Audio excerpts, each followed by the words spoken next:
So Iran's in big trouble.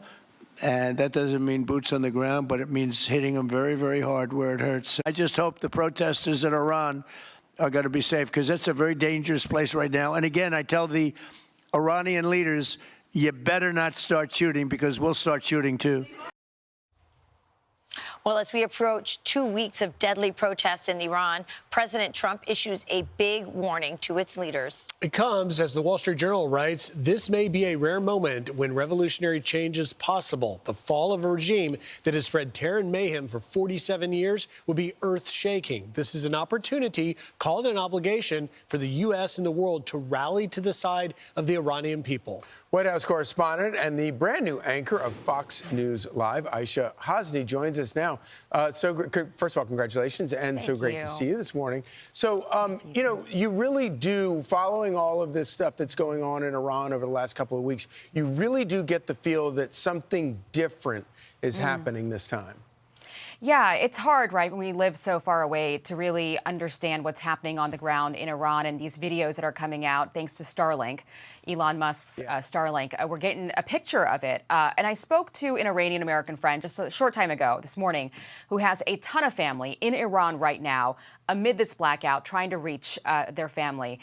And she said, look, this is different. And it's not just blind hope. She said that the system in Iran is under way more pressure than ever before. Number one, the reason is President Trump. President Trump's recent comments about getting involved.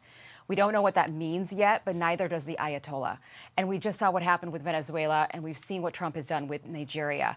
Second, Operation Midnight Hammer. We all remember this. Massive operation. It put Iran on the defense. It showed how incapable their intelligence and their military is.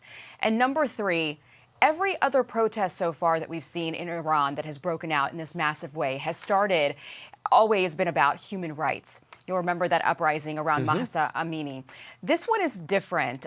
These protests really started off in the bazaars, in the markets, which is saying a lot because the merchant sector there is usually very supportive of the regime. So this is really an economic uprising. The population sort of waking up, fed up that the system is not working out for them. And the other question is, what would happen to the Ayatollah?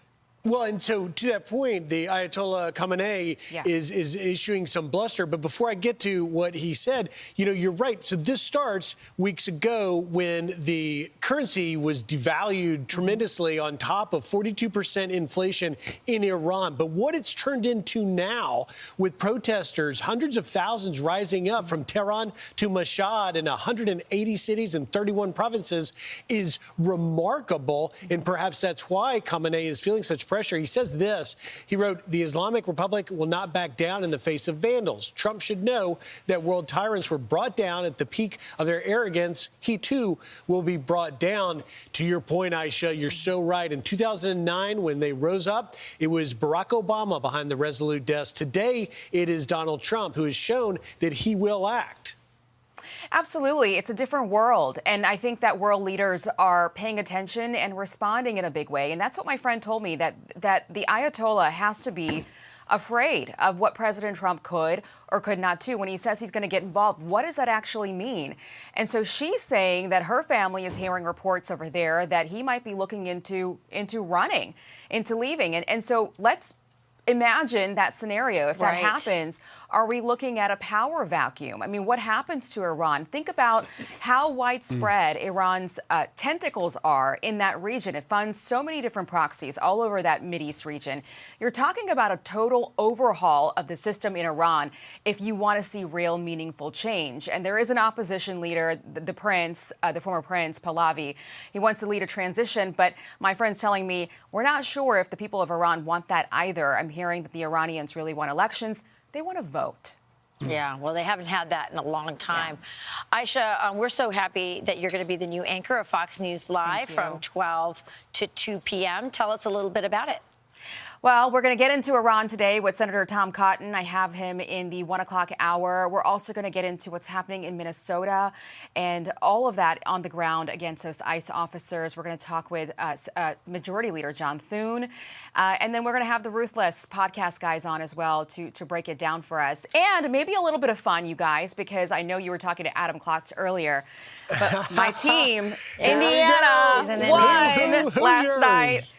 Didn't get any sleep, but we're going to get through the day today, and we're going to cover all the breaking news for you because so much happens now over the weekends, as you know. We'll be watching. We will. Congratulations, And Aisha. congratulations It's gonna be again. Thank you, guys. So proud of you. Watching it. Awesome.